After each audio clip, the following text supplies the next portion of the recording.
I'd like you to meet the curator of fish, Jim Kepley. Hiya, Jim. Hello. That's not a fish, friends at home. Look at this thing. What is that? Well, this is an invertebrate.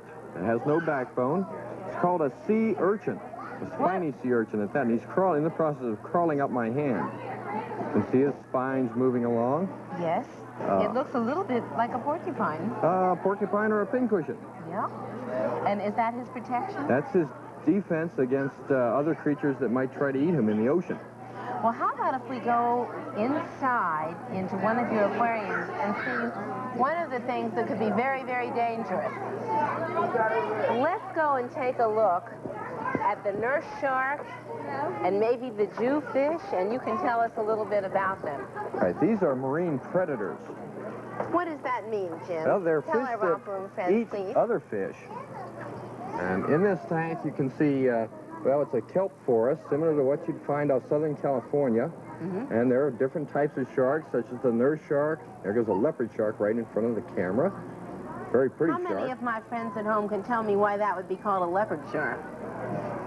Because it has spots like a leopard, and it protects it just like the leopard spots. Mm-hmm. They are very well camouflaged. Mm-hmm. The large fish is kind of our pet, just like a pet puppy dog, except he's a 500-pound puppy dog. His name's Jedediah, and he's a giant Jewfish, or sea bass.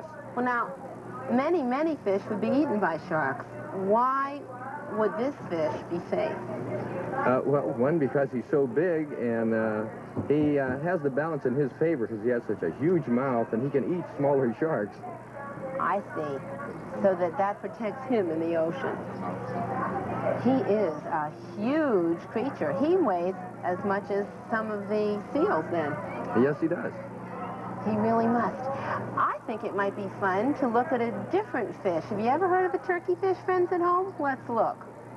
A turkey fish looks like a turkey because it has beautiful feathery-looking things, but it's much more dangerous than any turkey could ever be. Why, Jim? Well, those feathery-appearing spines actually conceal spines which have a little hollow tube, and they secrete a venom, which is very, very dangerous to human beings.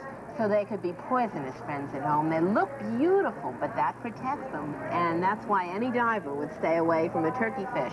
But there's something even more dangerous in this tank, isn't there? Let's look down at the bottom. I think we might find some really scary-looking things. Now, when you look at these, friends at home, it kind of looks like they're stones. Just kind of bits of stones, but that's not right. What are they? That is the very deadly stonefish, which fortunately is not found. None of these fish are found in our waters. And now we're looking at a scorpionfish. It's a relative of the stonefish. They resemble moss-covered rocks, and divers will frequently almost put their hand on them or step on them without knowing it or realizing they're there. And what would they do to a diver? Again, they have very venomous spines, and they can poison a diver, cause a very painful wound. I see. So that these fish really take care of themselves. And there is that stonefish, friends at home. Well, we've seen a stonefish, a scorpionfish, a turkey fish. Can you name any others? We saw a shark, a leopard shark, a Jewfish, and even a sea urchin. And that was great. Thank you very much. We had fun at SeaWorld.